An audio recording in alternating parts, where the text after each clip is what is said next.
Welcome to Don't Retire, Graduate, the podcast that asks you what you want to be when you grow up so you can graduate into retirement with purpose and passion. I'm your host and valedictorian, Eric Brotman. Welcome to Office Hours, where we answer listeners' questions about personal finance, retirement readiness, and more. We received a question from Colby, who asked us, when should someone start investing? And Colby, I think there are a couple of different ways to answer that question. So let's begin with what I feel is the most basic answer, which is as soon as you're able, because time is on your side when you start earlier. So any type of investing that you're going to do relies on a couple of variables. It relies on how much you're putting away, how often or how regularly, what it's invested in and how it's growing, and then how long it has to grow or mature. And so the short answer on when should someone start investing is as soon as you have capital that you can invest. But the conversation can't end with that because there are other variables at play here. For example, if you're a young person just starting out in your career and you want to begin investing, but you have enormous student loans or other debt, it may be important to knock some of that out first and to sort of fill the hole in before you start building the castle. So that's number one. Number two, figuring out how and where to invest will depend a little bit on what your employer has to offer. So if you have the ability to begin investing in a 401k, for example, and there's an employer match, that's free money. It's worth taking, even if you have some other debt or other issues. But when you invest, you have to consider your time horizon. Are you investing for the long term? Are you investing for a short term or a more immediate goal? If you're investing for the long term, you can put things into tax shelters or tax favored investments or other things where you really don't have access to your capital until you're much older in many cases, and that's okay.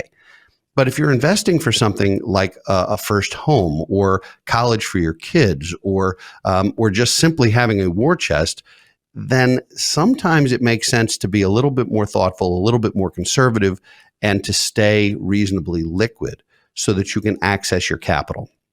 So, Colby, just to reframe this, when should someone start investing? It's always better to start sooner than later and to be consistent along the way. If there are things that you need to tie up or clean up first, I would strongly encourage you to do that first. And then looking at the various options, find the free money, whether it's a match in a health savings account, whether it's a match in a 401k or profit sharing plan, whether it's a stock purchase plan where you can buy company stock and get a discount on it. There are lots of different ways to do that, which you can amplify your investing by having some essentially assistance from another party.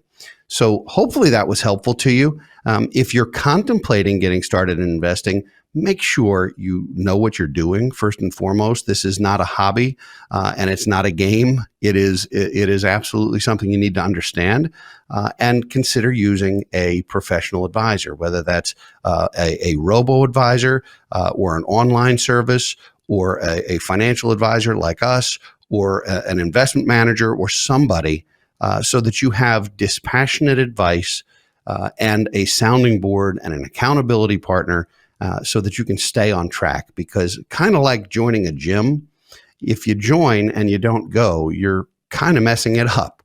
And so some people need a personal trainer or somebody to work out with so that they're in this game together and they make sure that they hold each other accountable to it. So Colby, I wish you well. And if you haven't started investing based on your question, I would say get started, but get started in a very thoughtful, methodical way, and only if, in fact, financially you're ready to do so.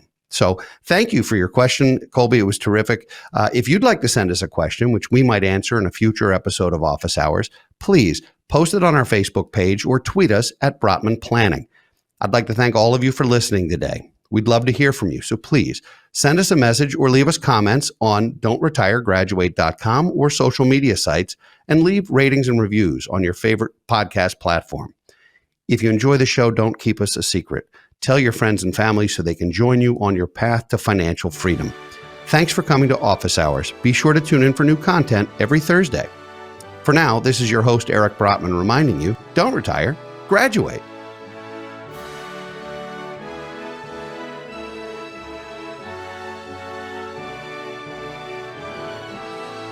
Securities offered through Kestra Investment Services, LLC. Kestra IS. Member FINRA SIPC. Investment advisory services offered through Kestra Advisory Services, LLC. Kestra AS. An affiliate of Kestra IS. Kestra IS or Kestra AS are not affiliated with Brotman Financial or any other entity discussed.